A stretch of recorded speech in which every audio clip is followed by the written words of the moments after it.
I was exposed to something about several months ago called dynamic meditation, something that someone by the name of Osho, an enlightened person, had come up with. How does it go?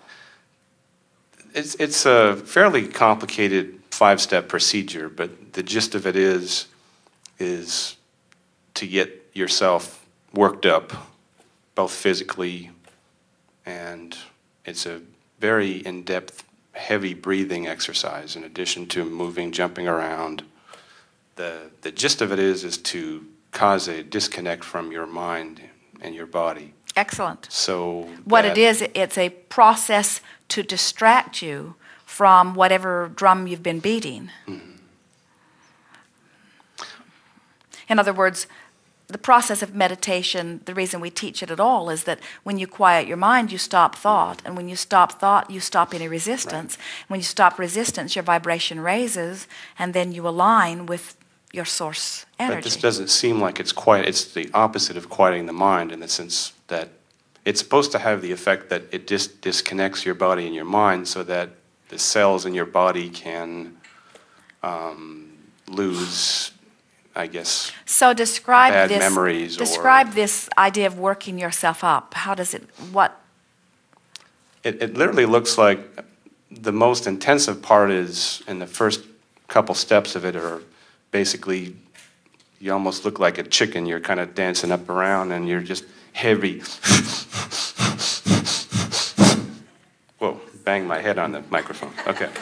But that's kind of what it looks like. And so sometimes a child will get into a crying jag where they will behave in a similar way, and what actually happens is their physical experience becomes so dominant that they get distracted from whatever was bothering them that caused the disconnect to begin with, and so then they reconnect. It is why runners often find themselves in a sort of zone or in a sort of state, because they're focused so much upon the physical requirement that they can't focus upon the things that caused vibrations to activate that disconnected them. So it's something along those lines that it feels like they have found.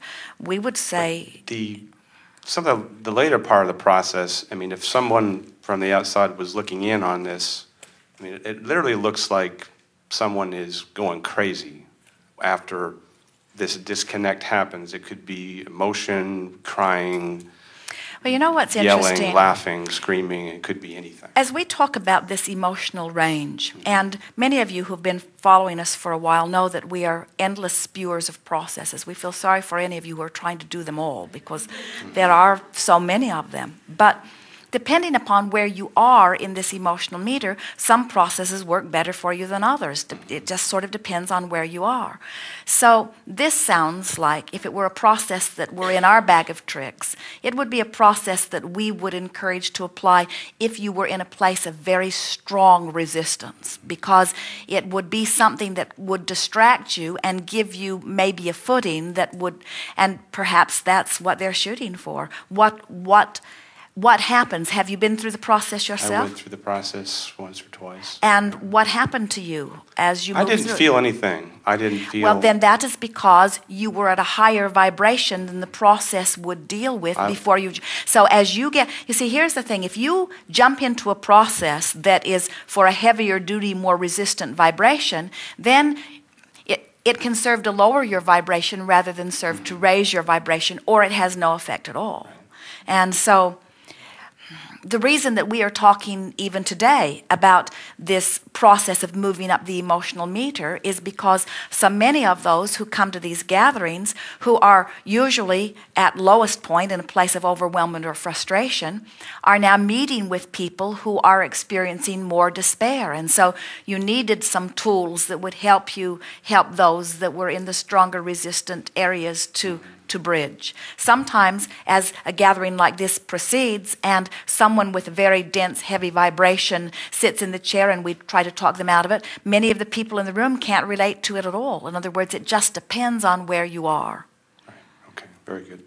It feels to us that they are on to something, and it feels to us that in the same way that running distracts you, or in the same way that even that a temper tantrum can distract you, we can see an application for it. But we think that it is too extreme and too heavy duty for the majority of people to jump into.